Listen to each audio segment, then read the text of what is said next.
warahmatullahi wabarakatuh. Waalaikumsalam warahmatullahi wabarakatuh. Yang saya hormati Bu Sekretaris Dinas dan Bapak Kasubag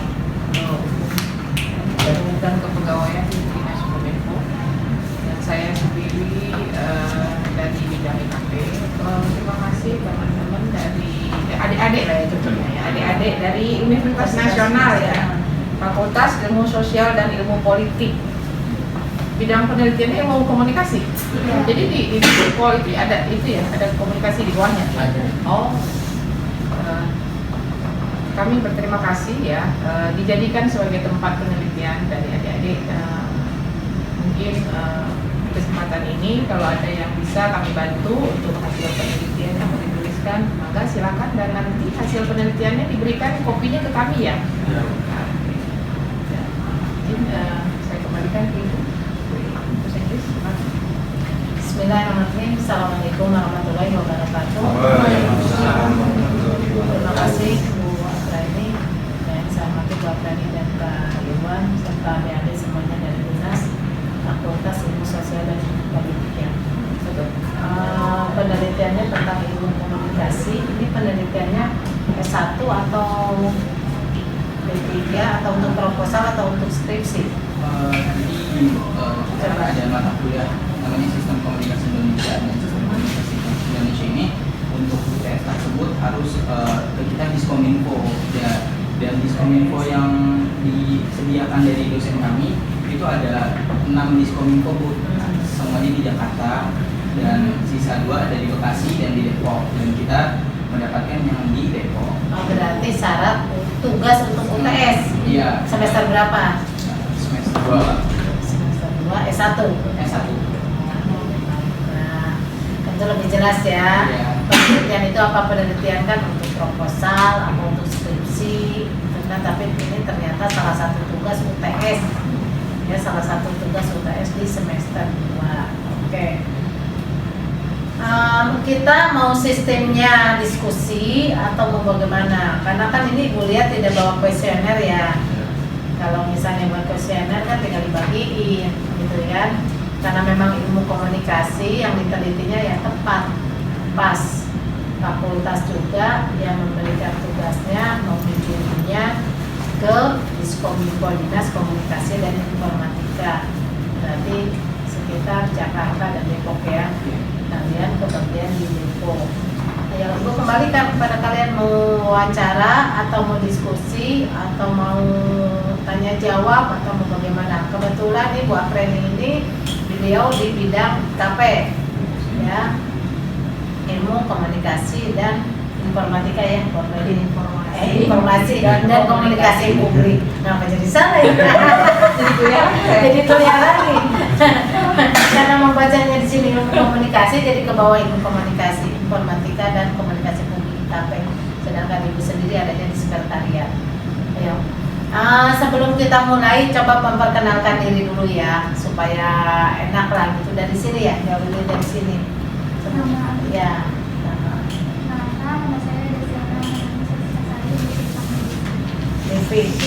Desi, tinggalnya di mana? Saya di Bekasi. Oh, Bekasi ya. Lanjut. Saya Siti Ananta. Saya tinggal di Jakarta Utara. Dipanggilnya siapa? Ananta. Ananta. Soalnya nama anak sekarang itu kan panjang-panjang pewannya. Susah lah. Susah lagi. Beda dengan kita zaman dulu kan Iwan, gampang. Udah, ini mah kan Desi ya. Nah, kalau nggak ditanya dipanggilnya apa, kita lupa. Karena nama zaman now, anak zaman now beda ya dengan zaman awal zaman dulu. Desi, Ananta, terus Nama saya Wan Putri Ramia, biasa dipanggil Wan, tinggal di Jakarta Selatan. bukan tuh. Oh, dipanggilnya Wan.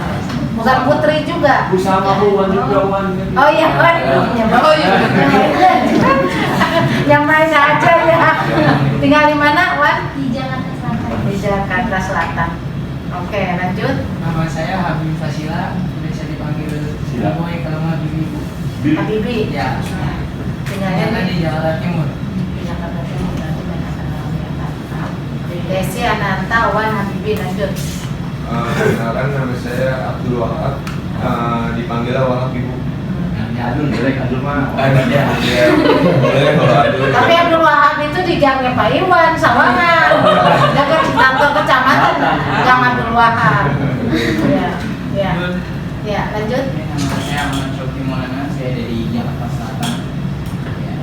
dipanggilnya Shauki. Sauki, Iya. dipanggil Sauki. TB ini ya, TB Ambon Pak. Ya lanjut. Nama saya Olos dan Oles Sangaji, dipanggil Olos Oles. Siapa panggilnya? Olos. Olos. Ya. Oh. Tinggal Jakarta Bisa beda dari Sangaji jadi Olos. Jauh banget. Olos. Iya. Ada maknanya? Marga Bu Sangaji. Oh Sangaji. Sangaji. Oh, marga. Ya, lanjut. Dengan saya Renawi Akbar, dipanggil Rehan. Saya dari Jaksel, Jakarta. Wah, anak Jaksel. Jadi harus ngomong bahasa Inggris. Enggak ada orang Depok ya? Jakarta semua ya? Iya. Iya, lanjut. Saya Dewi Kita Purnama, biasa dipanggil Delia dari Jakarta Selatan. Iya, ya. Saya Firly Haiti, biasa dipanggil Firly dari Jakarta Selatan. Oke. Udah ya, ada gambaran sedikit lah nama-namanya meskipun nanti pasti lupa juga. Ketemu sekilas paling yang awal-awal yang ingatnya Desi, Ananta, Wan, kemudian Habibi, Abdul Wahab, Sauki, siapa tadi? Olos. Olos, Rehan ya? Rehan terus? Delia. Delia, Ya. Delia, Firly. Firly, oke, Delia, Firly, Rehan, Delia, Firly, apalah, salah. Desi, Ananta, Wan, Habibi, Abdul Wahab, Sauki, Olos, Rehan, Firly, Delia. Delia. Nah, Firman hafal kan? Sampai Delia. ini hafal Bu. Ya, kita mulai ya. Ya, mau bagaimana? Silakan. Ada yang ditanyakan? Cara Itu aja lah. Apa namanya? Ngobrol aja seperti Iya. ngobrol, sharing, diskusi aja. Jangan terlalu terlalu resmi juga, jangan terlalu kaku. Nanti kamu pusing. Iya. Pas pulang dari sini apa ya? Tadi ya wawancaranya apa ya isinya? Nggak ngerti nanti kamu malahan jadi nggak dapet ya. Ayo dimulai dari siapa? Saya mengucapkan terima kasih terlebih dahulu atas kesempatan dan waktu itu. Kami di sini ingin bertanya sih Bu tentang Brismo Info tersendiri. Dilihat dari beberapa banyak alternatif media informasi masyarakat, bagaimana sih cara Diskominfo tersebut mengembangkan media-media dan mengembangkan informasi-informasi yang ada dan meluncurkan kepada masyarakat?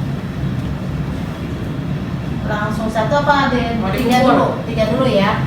Satu Sauki. lagi itu baru Sauki. Yang lain? Dia ya. Ayo. Yang lain? Masa kan 10 orang? Masa yang bertanya Sauki doang ya? Bagaimana pendapat Ibu tentang Delia ya? Iya, Delia. Bagaimana pendapat Ibu tentang pasal 27 ayat 3 UITE yang dianggap banyak kalangan membatasi kebebasan berpendapat? Bacain dong. Tak apalan saya. Pasal 27 ya? Ayat 3 UITE coba bacain. Ayo, ayo bacain.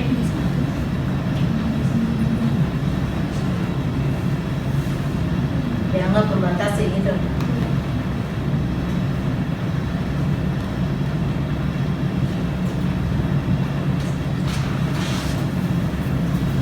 Pasal 27. Pasal 27 ayat 3 yang berbunyi setiap orang dengan sengaja dan tanpa berhak mendistribusikan dan atau mentransmisikan atau membuat data dasarnya elektronik dan atau dokumen elektronik yang memiliki muatan penghinaan dan atau pencemaran nama baik.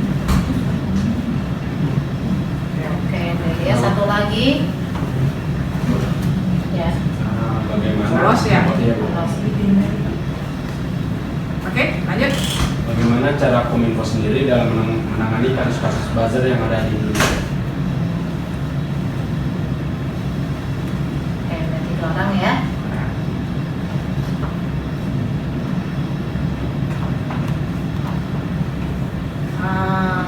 Ibu jelaskan dulu tentang Diskominfo-nya, nanti yang lainnya silakan Bang. Jadi Dinas Komunikasi dan Informatika Kota Depok terdiri dari 3 bidang, ya. 4 dengan sekretariat. Bidang pertama Aptika, aplikasi dan teknologi. Kemudian bidang IKP, informatika dan komunikasi publik, dan bidang standi, statistik dan persalian. 3 bidang. Kalau Aptika itu tentang aplikasi-aplikasi. Di Depok banyak sekali aplikasi, salah satunya DSW, Depok Semua Window. Ini Ibu April ini memakainya. Memakainya. Kalian nanti bisa download di Play Store DSW. Di situ bisa keperluan apapun, bisa layanan, ya bisa di situ. Mau ke rumah sakit, datang ke rumah sakit, ke puskesmas, ya bisa melalui DSW. Itu adanya di bidang Aptika. Nah, yang ditanyakan oleh Sauki tentang medsos adanya di bidang IKP, Informasi dan Komunikasi Publik. Nanti yang ditanyakan Sauki akan dijawab oleh Bu Apreni karena beliau bidangnya. Kemudian statistik dan persandian. Ya, Depok juga memerlukan data-data statistik sektoral yang memang dimanfaatkan. Data statistik sektoral itu dimanfaatkan oleh pemerintah, baik oleh perangkat daerahnya maupun oleh pemerintah Kota Depok. Jadi harus punya data tentang ekonomi, data tentang sosial, data tentang pengangguran terbuka, PPT tingkat pengangguran terbuka, presentasi kemiskinan, PDRB dan lain sebagainya. Itu yang termasuk ke dalam data statistik sektoral. Itu adanya di bidang standi. Ini gambaran umum dulu ya, Ibu jelasin gambaran umum. Nah, kita juga dalam menentukan data itu, data statistik sektoral, kita bekerja sama juga dengan IPB, Fakultas MIPA, ya, Departemen Statistik. Jadi nggak sembarangan, Diskominfo juga, tapi bekerja sama dengan IPB, yang memang timnya ada khusus. Ketua timnya dan anggota timnya juga doktor semua, doktor bagus. Kemarin kita juga via Zoom ya, laporan pendahuluan tentang survei data statistik sektoral. Ya, Dokter Made, Dokter ini semuanya dokter-dokter nah ya. Kalau kalian kan baru masuk nih, baru semester 2 masih jauh perjalanannya. Semester 2 S1 berarti masih 6 semester lagi kalau lancar. Kalau nggak lancar kan bisa 8 semester lagi. Jadi tapi jangan jadi MA ya, jangan jadi mahasiswa abadi nggak lulus. Betah lah saya di UNAS nggak keluar katanya karena ada UAN. Ya begitu, tetap harus semangat dan harus lulus tepat waktu.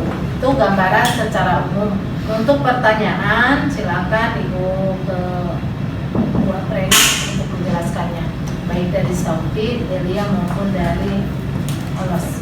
Terima kasih Bu Sekdes. Oke, saya akan coba menjawab ya. Nah, kalau Sauki saya mau nekenin nih, tadi tuh yang ditanya itu kan bagaimana media yang digunakan sebagai penyebaran informasi. Itu ya poinnya itu kan. Ya. Tidak dapat dipungkiri lah kalau sekarang itu semua orang pakai gadget di tangannya.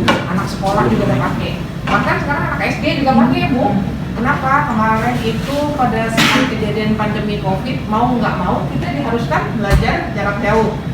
Nah, penggunaan gadget inilah salah satu media penyebar informasi sebenarnya, gitu, dari komunikan kepada komunikan lainnya. Nah, yang digunakan oleh Diskominfo di sini selain media yang biasa, media tradisional dulunya kami punya majalah yang Warta Depok. Karena pesatnya kemajuan teknologi, kebutuhan untuk cetak majalah itu sudah berkurang. Kenapa? Kecenderungan masyarakat membaca berita itu udah langsung aja dari handphonenya. Ya, jadi agak sedikit membebani anggaran pemerintah kota kalau kita masih harus cetak terus, sementara kecenderungan masyarakat pakainya ya online. Jadi itu yang kita gunakan sebagai salah satu penyebaran informasi, mulai meninggalkan ya media cetak. Tetapi sebagai rekanan kami koran-koran lokal maupun regional kita masih tetap kita pakai untuk menyebarkan informasi kegiatan-kegiatan di pemerintahan Kota Depok.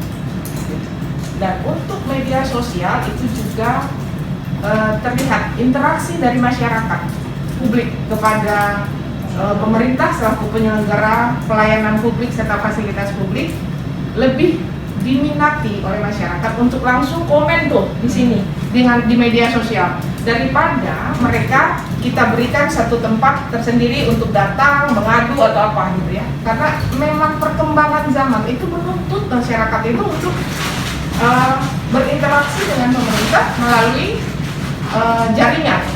Ya, itu. Jadi yang dimiliki oleh Diskominfo Kota Depok itu adalah Twitternya ada, Facebook ada, Instagramnya ada, kemudian website tersendiri. Dan kami mempunyai tim komunikasi publik kami dalam hal jurnalistik. Itu ada sekitar 14 tim jurnalis kami ke bawah dan di backup oleh 2 editor. Nah, itu selalu akan upload berita itu minimal 1 dari jurnalis itu minimal 3 berita diupload ke berita.depok.go.id. Mangga silakan dilihat nanti di berita.depok.go.id ya. Nah, web kegiatan satu kota pun ada di depok.go.id. Itu bukan hanya berita tapi seluruh kegiatan pimpinan, agenda kota ada terlimput di dalam situ. Nah, jadi untuk media sosialnya tadi kami sudah sampaikan ada Twitter, ada Facebook, Instagram, kemudian untuk yang berita online-nya ada di berita.depok.go.id. Sauki sudah cukup atau ada lagi yang mau disampaikan? Sudah cukup. Ini direkam ya? Iya. Soalnya kayak ibu lihat kan inilah bedanya belajar zaman dahulu dengan zaman sekarang. Betul. Zaman dulu mah kalau wawancara aku gini sibuk nyatet ya murid gitu. Kalau sekarang kan ibu lihat nggak ada tuh yang pegang buku. Kata ibu kalau tidak direkam kan kemampuan otak kita juga terbatas ya. Kita bisa fokus dalam teori pembelajaran hanya 45 menit. Kalau lebih dari 45 menit udah buyar, nggak bisa mengingat apa-apa lagi. Bahkan setelah 45 menit keluar dari pintu ini pun ibu yakin tinggal 10% yang kalian ingat. Itu dalam teori pembelajaran ya. Makanya kalau sekarang sih memang sudah modern, sudah berbeda ya gaya belajarnya. Jadi ya memang direkam. Kalau zaman dulu mah ya tidak secanggih sekarang, tidak ada handphone, tidak bisa rekam. Jadi ya hanya dicatat saja. Ya bagus kalau direkam ya. Karena kalau tidak direkam nanti pusing kalian datang kembali ke kampus apa ya hasilnya apa? Kamu ingat nggak? Enggak, aku ingat tuh. Ingatnya Wan doang sama namanya sama Pak Iwan. Begitu doang paling. Udah cukup, Soki? Pasti lanjut ke pertanyaan. Mohon maaf Iya, sebelumnya, saya boleh izin ngecek kamera dulu? Oh boleh, silakan. Ya siapa tahu nanti gagal ya. Saya Baik, suruh izin, ulang Pak. lagi ntar. Nggak ada siaran undangan, replay nggak ada. Lancar. Oh, lancar. Alhamdulillah. Alhamdulillah. Jadi berkurang PR saya. Maaf ya. Ya. Oke, sekarang saya masuk ke Delia ya. Iya. Delia itu pertanyaan yang sama pasal 27 ayat 3 ya. Nah, sebelumnya Undang-Undang ITE itu pengertian yang ditafsirkan oleh adik-adik apa?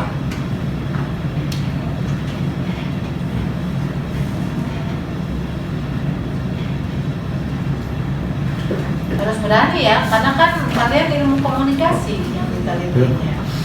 Harus berani berpendapat, berbicara. Tuh, pertanyaan dari Bu Afra ini, apa yang ada dalam pikiran kalian tentang undang-undang ITE? Menurut saya pribadi, undang-undang ITE itu biasanya tajam atau berhubungan dengan kayak pencemaran nama baik atau tentang sesuatu media gitu. Menurut saya sih. Oke, ada yang lain? Yang nanya Delia coba, apa sih penafsiran tentang undang-undang ITE sampai nanya begini gitu? Hati-hati dalam berkomentar. Pernah berpengalaman? Belum. Hati-hati dalam berkomentar. Iya, ada mau kritik. Oke, bagus, semuanya benar, jawabannya benar. Karena intinya sebenarnya kan singkatannya dari informasi dan transaksi elektronik. Nah, yang paling berbahaya sebenarnya di elektroniknya itu. Informasi dan transaksi is oke, nggak ada masalah. Kita butuh itu dalam berkehidupan. Tapi ketika dia menyangkut elektronik, itu sulit untuk ditarik lagi atau diperbaiki lagi. Kenapa? Karena sistemnya itu jaringan, ya. Nah, itu yang membuat ketika kita berhenti di informasi karena pasal 27 ayat 3 ini kan tentang penyebarluasan informasi ya. Nah, kebiasaan kita itu kalau punya gadget, misalnya nih punya grup WhatsApp aja gitu ya. Kalau ada sesuatu berita atau ada info, misalnya ada undian, ada apa gitu ya, kita akan dengan segera, oh ini menguntungkan. Ketika itu menguntungkan, tangan kita dengan sangat cepat langsung forward ke grup lain. Padahal seharusnya dengan adanya Undang-Undang ITE ini di pasal 27 itu mengharuskan kita menyaring dulu sebelum kita sebarluaskan. Benar tidak? Jadi kita harus cek sumber yang kita dapat ini dari grup WA ini itu dari siapa? Ada kebenarannya, apa dasarnya?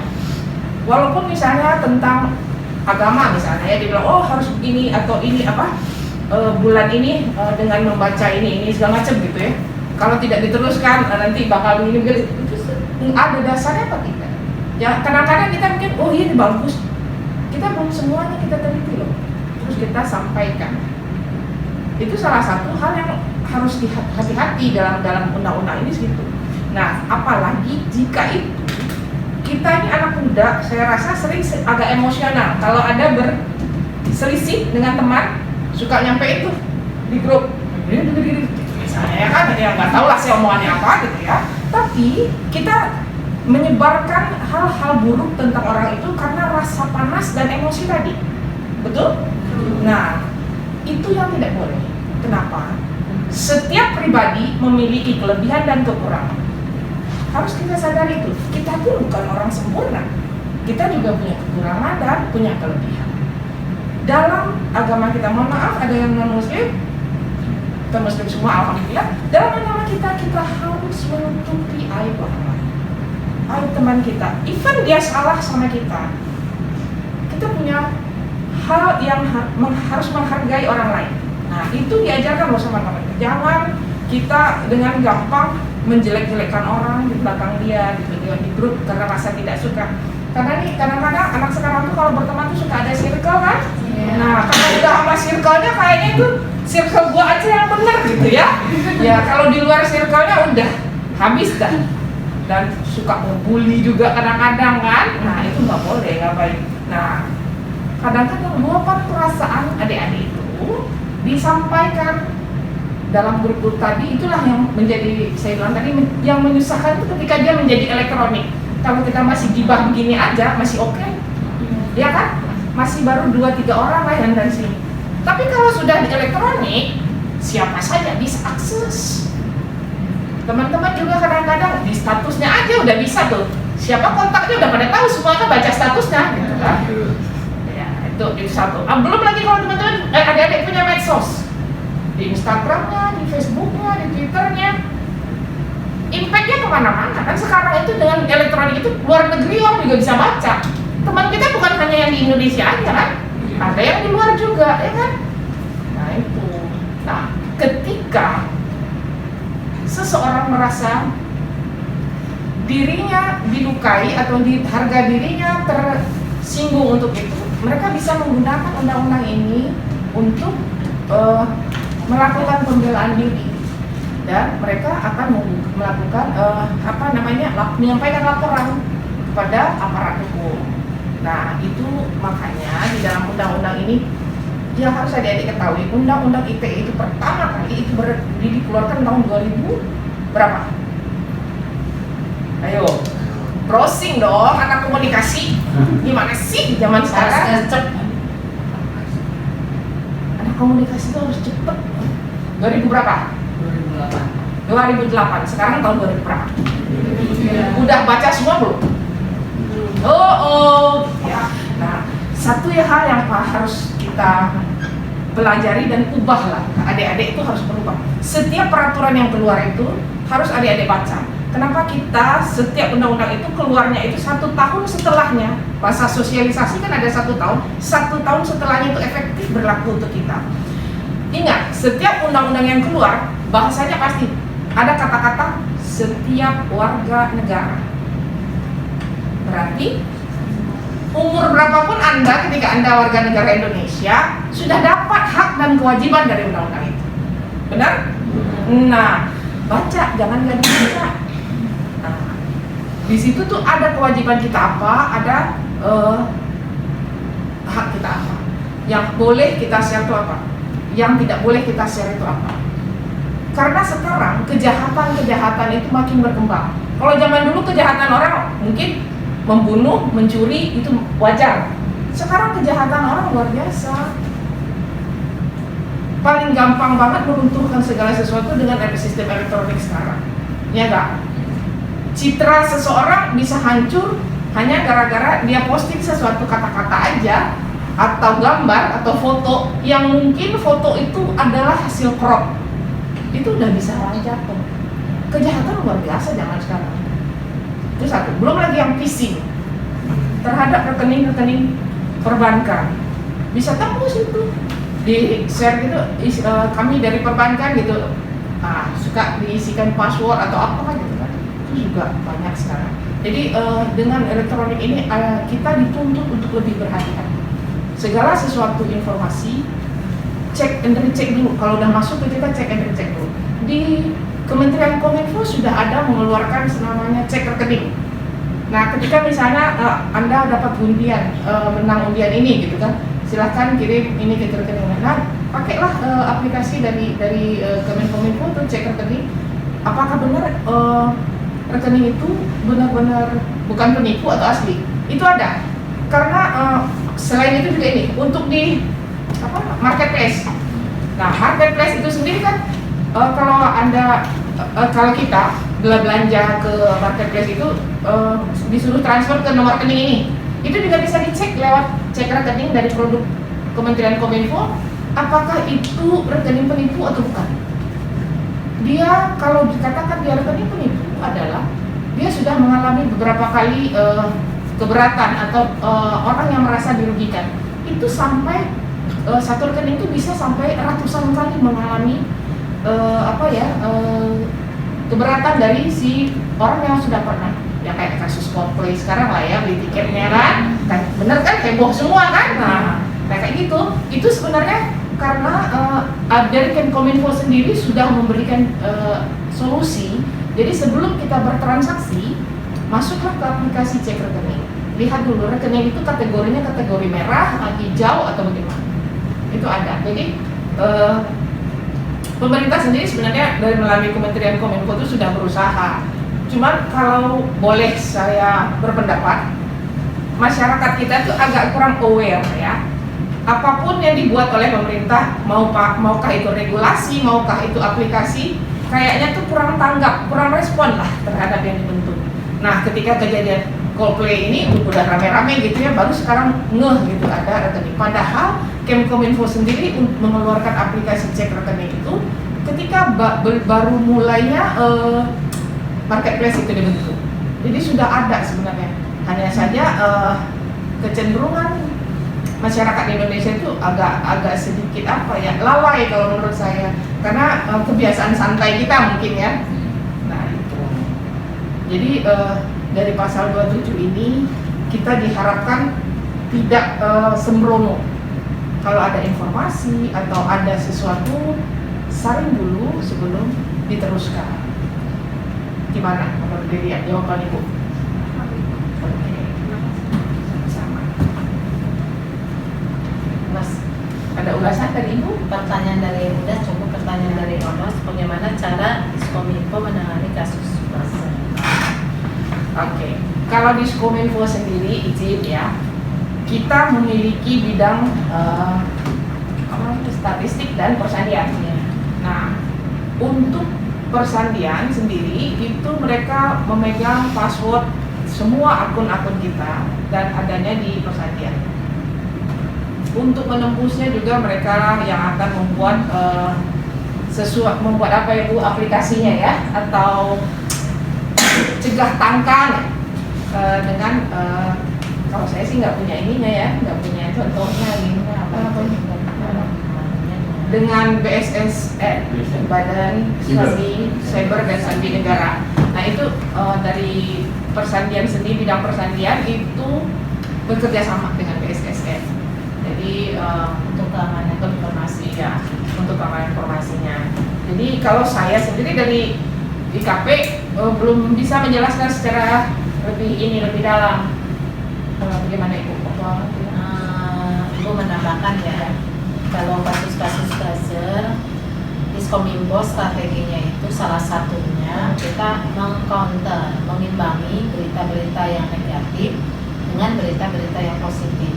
Dimana kita itu kan mempunyai berapa? 14 ya? 14 jurnalis, 14 jurnalis, 2 editor. Nah, satu jurnalis itu setiap hari harus menaikkan berita sebanyak 3 berita satu hari kali 14 berapa? Berarti berapa ya? Cepat. Ayo. Hah? 3 kali 14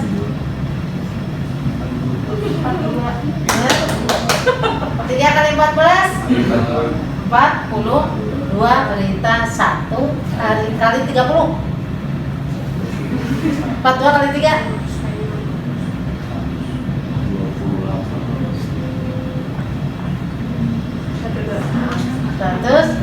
126 berita. Salah satu strateginya yaitu mengcounter, mengimbangi berita-berita yang kurang bagus, diimbangi oleh berita-berita yang positif, yang bagus. Jadi otomatis kan masyarakat tidak hanya membaca yang negatifnya saja, tapi membaca juga yang positif, berita yang positif. Kemudian yang kedua tadi dijelaskan oleh Bu Feni juga, kita ada bidang studi. Bidang studi itu bekerja sama dengan BSSN. Kita juga ada yang disebut keamanan informasi. Jadi informasi-informasi khususnya yang Pemkot Depok itu sudah diantisipasi, diamankan. Ya kan, bahkan sekarang itu kan tanda tangan aja kita sekarang udah tanda tangan elektronik, nggak tanda tangan begini lagi ya, seperti ini kan? Ini tanda tangan elektronik artinya tidak ada tanda tangan ya, tapi di sini kan ada nih. kalau dibaca barcode-nya Ya. terlihat ada tanda tangan sebenarnya. Ini kan Balai Sertifikat Elektronik. Ini udah kelihatan ada tanda. Ini salah satu untuk keamanan informasi, keamanan data. Itu kan lebih aman. Jadi tidak ada lagi yang namanya pemalsuan tanda tangan. Kalau dulu kan banyak banget. Ya susah nih. Minta tanda tangan udah langsung tanda tangan sendiri, nyontoh pada sama kertas dulu ya, di kertas jelek dulu, kertas coret-coretan, udah mirip belum, kalau udah mirip baru di suratnya. Sekarang nggak bisa. Ini berarti keamanan informasi, keamanan data, keamanan surat sudah lebih berjaga. Inilah salah satu strategi ya untuk mengimbangi tadi, menangani kasus buzzer ya. Tadi di counter dengan berita-berita yang positif. Kita juga punya jurnalis pemerintah, bukan wartawan dari luar, tapi jurnalis pemerintah. Itu ya jawaban yang pertanyaan dari Olos. Gimana Los? Pas. Oke. Kita buka sesi kedua. Apa sudah cukup? Buka sesi kedua. Ada lagi yang bertanya? Kan baru 3. Boleh. Yang tadi menjelaskan terkait data-data yang dijaga oleh Kominfo sendiri, kita pada kayak tahun 2023 awal dan 2022 sebelumnya kan ada kasus tentang Kominfo tersebut yang diserang hacker, yang data-data itu tersebut bocor dan yang katanya sampai 200.000 data itu tersebut bocor. Nah, untuk antisipasi tersebut gimana Bu? Dan bagaimana sih caranya penyelamatan dari data-data tersebut yang sudah bocor? Apalagi kan katanya dijual ke website dark gitu atau website gelap. Nah, itu mohon jawabannya. Sekian, terima kasih. Oke, makasih pertanyaannya keren banget. Karena keren banget. Karena ini adalah hal yang betul-betul membuka mata kita bahwa persoalan jaringan komunikasi jaringan komunikasi lah ya, itu selalu akan berpacu dengan kemampuan peralatan kita, kemampuan ilmu kita. Nah, lompatan teknologi yang ada sekarang ini itu betul-betul menuntut kita secara administrasi elektroniknya benar-benar harus bagus. karena kecenderungan kita sebelumnya dengan administrasi yang biasa-biasa seperti ini, sering sekali arsip kita itu terbengkalai atau tidak rapi, sering sekali. Nah, ketika itu terjadi pada masa belum elektronik, itu sangat-sangat membahayakan masyarakat. Dengan contohnya yang terdekat dengan Depok itu kasusnya adalah seperti kepemilikan hak atas tanah. Nah, itu pernah zaman dulu itu paling sering kepemilikan hak atas tanah itu bisa dalam satu objek menjadi ada 2 sampai 5 si pemilik. Nah, dengan elektronik inilah yang kita akan mencoba menghilangkan itu. Jadi kayak seperti ini, tanda tangan ini udah nggak bisa lagi dipalsukan kemana-mana, ini kodenya khusus gitu kan. Nah, yang terjadi dengan Kemkominfo itu, karena datanya data Kemkominfo ya, data negara, karena kalau kami pemerintah kota kan tidak bisa seperti itu ya. Yang di hack kemarin itu yang ramai itu kan yang dari pemerintah, sisi pemerintahan, tentang data kependudukan ya kan, atau tentang data NPWP yang bisa dijual. Kalau kami pemerintah kota tentu tidak bisa menanggapi lebih jauh. Kenapa? Karena itu persoalannya sudah persoalan negara, dan si pelaku pun sendiri dalam berita yang tersiar itu tidak berada di Indonesia. Itu yang kita dengar ya. Nah, jadi tapi ini pemerintah kota kami secara Diskominfo secara kecil menanggapi atau menyikapi itu dengan memperkuatlah bidang persandian dengan kerjasama mereka dengan balai sertifikasi sama badan cyber dan sandi negara. Itu upaya kami, dan kerjasama itu sistemnya juga secara provinsi kita dari 27 kabupaten kota selalu intens membuat grup untuk mencegah hal-hal seperti itu. Dan apalagi dari tingkat kementerian sebenarnya juga sering juga mengundang kita untuk mencarikan solusi bagaimana supaya keamanan informasi itu berjalan dengan tepat. Kalau terhadap kasus cyber kemarin yang secara negara nasional itu gimana baiknya bicaranya ya, karena sekarang kami pemerintah kota ini kan tidak bisa data-data yang secara nasional keluar oleh hacker dari luar juga itu udah lingkupnya udah bukan lingkup kita lagi. Kita itu lingkup skopnya kan kota itu jauh di bawah gitu. Kalau lingkup negara agak terlalu tinggi kami membahas itu. Yang menjelaskan harus yang berwenang gitu dari kementerian gitu. Gitu. Gimana, Salki? Ada lagi? Oh enggak, dengan Desi. Iya.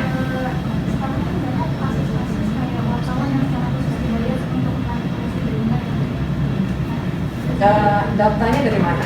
Dibayar secara khusus untuk memanipulasi berita. Datanya dari mana?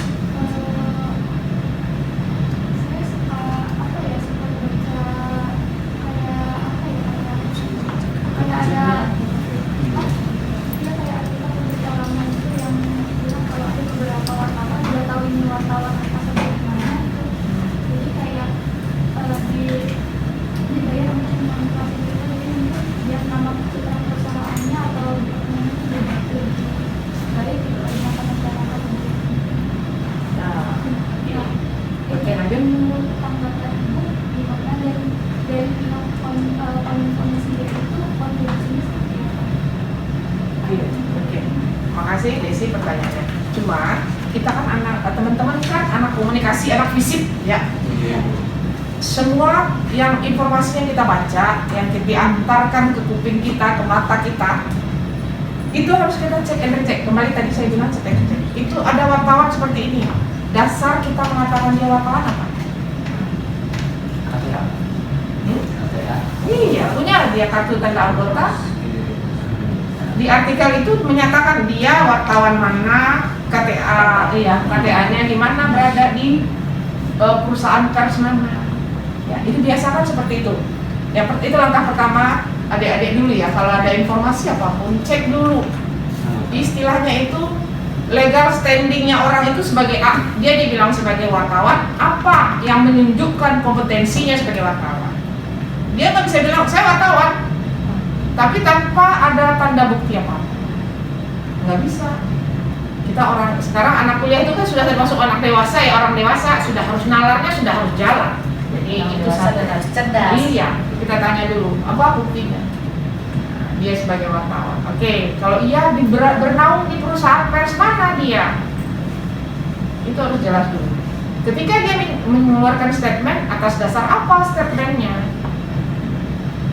Jadi kita kembali lagi, adik-adik karena sudah mahasiswa harus lebih nalarnya harus lebih cepat gitu ya bergerak. Jangan apa yang disodorkan ke kita terima mentah-mentah. Kadang-kadang berita itu memang seperti itu. Di dunia komunikasi ada giumnya itu bad news is a good news, ya kan? Karena kenapa? Ketika captionnya itu jelek, buruk, orang pengen tahu, keponya orang langsung luar biasa kan? Tapi kalau coba ketika judulnya santun saja, orang akan biasa itu, kan gitu. Padahal sebenarnya isi dari caption yang jelek tadi belum tentu seperti kata-kata yang di caption itu. Coba buka YouTube deh, judul captionnya apa-apa ya, dia pengen tahu gitu kan. Pas kita lihat videonya biasa aja, nggak nyambung, sering gitu kan. Nah itu jadi kebiasaan seperti itu tetap dipegang oleh orang jurnalisme lah ya, bahwa bad news is a good news. Kenapa? Karena itu memancing rasa ingin tahu si pembaca, si penonton. Itu yang membuat mereka tetap bertahan dengan slogan seperti itu. Nah, sama seperti yang dikatakan wartawan itu dia dibayar untuk itu. Adakah bukti bahwa dia itu memang seorang wartawan dan dia dibayar oleh perusahaan apa? Kita nggak punya data. Nah, kebiasaan masyarakat kita memang seperti itu. Dengan bumbu seperti itu langsung blunder semua kan. Tapi kita nggak cek and recheck benar apa enggak. Seharusnya kita sebagai lebih penelitiannya bidang ilmu komunikasi harus lihai loh menggali informasi itu. Apapun statement yang keluar, apapun rilis yang keluar harus dibaca kemudian dipikirkan baik, ditafsirkan dengan benar. Ada seninya di bidang komunikasi ini adalah ketika kita membaca suatu tulisan, tidak perlu banyak, kita harus bisa cari mana keywordnya, kata kuncinya apa. Nah, setelah tahu kata kuncinya, kita harus mengerti rentang waktu dari berita yang tertulis itu sampai ke misalnya 2 kalimat saja, itu kita bisa cari loh dari rentang waktunya benar apa enggak. Apakah itu terkesan sesuai nggak sih, masuk nggak, logis tidak, masuk akal nggak dalam pikiran kita. Kalau nggak masuk akal kita sudah bisa putusin. Ini sebenarnya hanya orang yang ingin istilahnya cari uang dengan memperkeruh suasana. Seperti itu. Jadi dibutuhkan apa ya Bu? Olah pikir ya Bu ya. Olah pikir buat dari orang-orang komunikasi yang meneliti ilmu komunikasi itu harus lihai banget membaca kalimat-kalimat itu. Jadi jangan gampang terpengaruh dan langsung emosi menyikapi suatu berita atau suatu tulisan. Karena berita itu juga kadang-kadang boleh saya katakan seperti pesanan, mau nulis begini gitu ya. Pokoknya kesannya harus seperti ini. Saya harus image saya harus baik, misalnya si pemesan. Nah kita tuh orang komunikasi, orang jurnalis itu sudah harus bisa menyusun kalimat-kalimat itu yang mengarah ke citra baik orang tersebut, si pemesan. Itu juga bisa, memang bisa, ada ilmunya. Bukannya tidak ada ilmunya. Nyaman kalau sudah tahu ilmunya dan kita bisa bergelut di bidang itu. Gimana Ki? Pertanyaan siapa tadi? Desi. Desi ya? Gimana Desi? Ya, jadi sifatnya gini. Kalau ada berita apa, cek dulu deh, gitu ya. Cek lagi. Kalau dibilang seperti itu, ada nggak kita datanya? Karena sejaman sekarang orang tuh butuhnya data. Sesuai nggak dengan data, gitu ya? Kalau Kawannya, iya. nah intinya kartu anggotanya. Iya, harus identitasnya harus jelas. Perusahaan Bernaung jelas. mana dia? Itu biasanya juga kalau wartawan itu memang sudah seperti tadi terpenuhi, ada KTA-nya, ada bernaung di mana mereka tuh punya track record biasanya. Bisa dibaca kok ada dilacak, ada perkumpulan jurnalis itu, aliansi jurnalis itu kita bisa lihat kok. Mereka punya tuh grade masing-masing. Yang tulisannya memang sangat dipercaya, yang tulisannya sedang saja, atau yang memang sifatnya hanya pengganggu itu juga ada. Atau dulunya istilahnya yang bodrek gitu ya juga ada. Ada dulu tuh, zamannya dulu ya Bu, itu juga ada. Ada klasifikasinya. Oke, Des. Ada lagi yang lain atau bagaimana? Cukup? Tadi itu dulu bilang Sampai lagi, Mas. Ya. Terima kasih. Ya. Cukup? Ya, Selain ini temanya bidang Ilmu komunikasi. cuma wawancara Diskominfo doang ya, nggak ada ininya apa? Emang khusus. Nggak ada. Nggak ada sih Bu. Jadi kita kalau dari pihak Indo Center sendiri kemarin kita disuruh untuk wawancara ke Diskominfo yang kita ditugaskan ke Diskominfo Depok, dan kita dari pertanyaan-pertanyaan itu kita menyambungkan dengan materi-materi yang beliau sudah sampaikan. Nanti dibuat laporannya bentuknya makalah. Paper sih, bikin paper sendiri tapi Oh, papernya masing-masing. Iya. Oh. Seperti itu. Udah terbayang untuk papernya? Kalau tuh masih ada yang mau digali, maka silahkan. Ini sudah cukup sekian saja Bu. Oh, Nah, cukup. Ya, terima kasih untuk waktunya dan kepuasannya dalam materi tersebut Bu. Saya mewakilkan dari kelompok ini, terima kasih. Sama-sama. Oke. Semoga ya lancar ya membuat papernya. Kalau memang ada kendala-kendala ya silahkan komunikasi dengan kami. Tapi ya jangan mendadak ya, kalau bisa.